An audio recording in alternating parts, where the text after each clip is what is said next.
It was a clear-skied Sunday, as if the world outside wanted to smile, but inside 9-year-old Samuel's soul, everything was still cloudy.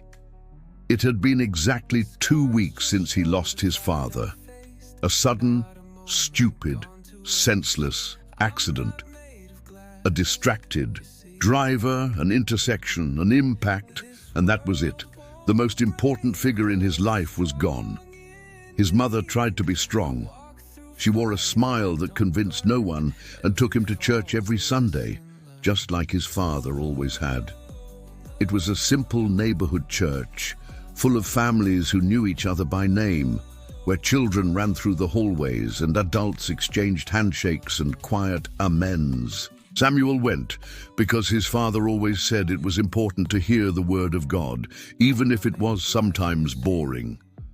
And deep down, Samuel liked it. He liked holding his father's hand during prayers, hearing his off-key singing during hymns, seeing him laugh with friends after the service while eating cornbread and drinking coffee. Now everything was different. He sat quietly next to his mother, holding the Bible without interest, eyes fixed on the altar, as if hoping his father would appear and say it had all been a misunderstanding. That Sunday, something was different in the church. More movement, more whispers. Some men in black suits were in the corners, whispering among themselves. It was the kind of thing you saw in movies, not in a regular neighborhood church. Samuel noticed, but didn't think much of it. Grief was still a thick veil over his eyes. The pastor stepped up to the altar with a different expression. She seemed nervous, as if she knew this service wouldn't be like the others. "Dear congregation," she began in a calm voice, "today we have a special presence among us, an unexpected visitor who asked to quietly attend the service. I ask that you receive him with respect and kindness." The church doors opened with a soft creak, and for a moment, the world seemed to pause. Samuel's eyes widened. It was him. Donald Trump. He wore a dark blue suit, red tie, and walked with a firm yet oddly peaceful posture. His eyes scanned the room with a respectful gaze, and his presence filled every corner. The murmurs grew. Some people stood up in disbelief. Others began to clap timidly. Samuel's heart raced. His father was a Trump fan, spoke of him as if he were a living legend. "That man says what he thinks, kid. He's not afraid. You can like him or not, but he's real." Samuel remembered the nights they watched the news together, his father gesturing animatedly, commenting on speeches, explaining elections as if preparing his son for a bigger world. But now his father wasn't there. Trump sat quietly in the front row beside 2 security guards. The service went on with difficulty. No one could concentrate. Then Samuel looked at his mother, who was just as surprised as he was. Something inside him began to stir. An idea, a need. He wanted to talk to Trump.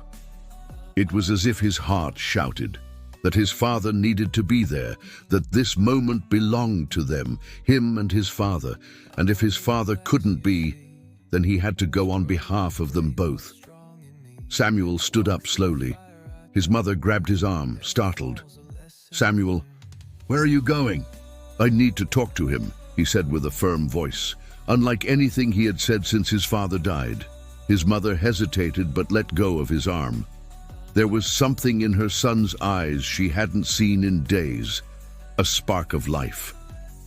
The boy walked down the aisle with hesitant steps. The guards stepped forward, but Trump, noticing, raised a hand and signaled for them to let the boy through. "Come on, kid," he said in a deep but gentle voice. Samuel stopped in front of him. His eyes were teary. "Mr. Trump," he began, voice trembling, "my name is Samuel. My dad and I were big fans of yours. We watched everything together. He talked about you all the time, but he died 2 weeks ago." Trump looked at the boy with a serious expression. The whole church had gone silent. Everyone was listening now, but Samuel's world was reduced to those 2 blue eyes staring into his. His name was Roberto, Samuel continued. "He always wanted to meet you. He used to say it would be an honor, but now he's gone and he couldn't be here today. But I am." Trump stood up slowly. He placed a hand on the boy's shoulder. "I'm sorry about your father. Samuel," he said, now in a softer tone, "losing someone we love is like losing a part of ourselves. I've lost people I love too. It hurts, and sometimes it feels like it will never stop." Samuel bit his lip, trying to hold back the tears. But they came anyway, thick and heavy. Trump pulled him into a hug, a simple gesture, but one that broke something inside Samuel and healed it at the same time. "Your father would be proud of you," Trump whispered. "So proud. You had the courage to come talk to me, to speak about him, to honor his memory. That's something even many adults wouldn't do." The church was reverently silent. There were no speeches, no politics, just a moment of humanity between a boy and a famous man. "You know what else?" Trump continued, pulling back slightly, to look him in the eye. "When I was little, my father told me, you always carry with you everything you learned and lived with those you love. Your dad is still with you, Samuel. He lives in you, in your courage, in your memories of him. Every time you do something, a good, something right, something strong, he'll be there. I promise you that." Trump took a pen from his pocket and signed a paper one of the guards quickly handed him. It was a small photo of himself smiling, with the American flag in the background. He gave it to the boy with a dedication. To Samuel, whose father did a great job raising a brave and admirable young man. Donald J. Trump. Samuel held the photo like it was gold. Trump smiled and whispered, "You are your father's legacy, and never forget that." The boy nodded. For the first time since the funeral, he felt a bit of peace. It wasn't the absence of pain, but a comfort, a small light in the darkness. He returned to the pew, and his mother hugged him tightly. She didn't say anything. She didn't have to. The service ended with soft prayers and a moved choir. Donald Trump left quietly, waving to the congregation, but before leaving, he looked one last time at Samuel and winked. That night, Samuel placed the signed photo on his nightstand. He looked at it for a long time, then at the ceiling where he used to speak silently to God. "Dad," he whispered, "I met him. I spoke for both of us, and he said you'd be proud." The room fell silent, but Samuel could swear he felt a soft breeze pass, as if it were a response, and he smiled. A small, timid, but real smile. The pain was still there, but now there was something else, hope. If you liked the video, like and subscribe. For more videos like this, visit our channel.